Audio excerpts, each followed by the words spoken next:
Well, an Erin Go Bra and a happy St. Patty's Day to everybody out there. Of course, I'm not wearing green today because if I did, that would just look really weird on a green screen. So we will refrain from that, but let's take a look at some of the headlines here going into the St. Patrick's Day weekend. It's been cold out there this week. 8 consecutive days now we've been below normal. And not only that, but we've been averaging 10 to 15 degrees below normal. 12 total days for the month of March. Today's record high, 70 degrees, set back in 1990. We're nowhere near that today. But the record low was 10 back in 1916, and luckily we have not been near that either. So it's been warming up a little bit, but still cold.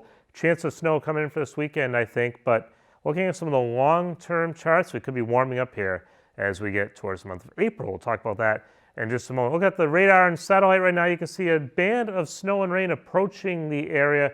That's part of an evolving storm system here. It's going to be an upper level low that we see kind of making its way down in the upper levels of the atmosphere, approaching the northeast in our region. Now you're going to see this kind of stall just to the east and south of New England, and sometimes these upper level lows can be a little tricky. We'll have to keep an eye on this and see how it goes here as we approach your Saturday and Sunday. Here's a map for Friday night. We do have some rain moving through the Ohio Valley. It becomes snow once it gets into Pennsylvania, points north. This is all going to start to wind around here and head just south of New England for Saturday and Sunday. Now here's the key. Any snow we get during the day on Saturday will be pretty much festive flakes. Same thing for Sunday during the day. The sun angle is a little too high for this time of year. It's also a little bit warm on the surface. So if we get any accumulating snow, it has to happen overnight Saturday night into Sunday. And I do think there's a chance generally for a 2 to 4 inch band here moving across New England. And I would be careful down around the South Coast, Cape, and Islands. I think we could have a little bit more than that. We'll have to see if this does start to back its way back up here, especially southeastern Mass, closer to the Bridgewater area.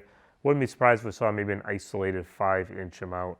That's a possibility. Now, as we get towards spring, if you're thinking about April, it does look like temperatures will be above normal, definitely for the western part of the country, and starting in New England, I think this is all going to start to consolidate here.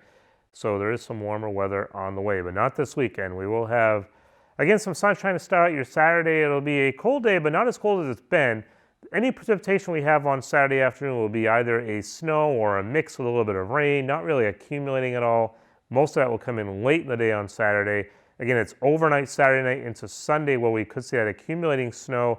Not a guarantee, but I do think we have to keep an eye on the chance for at least a few inches. And again, a few isolated communities could have a bit more than that. It all clears out eventually on Sunday.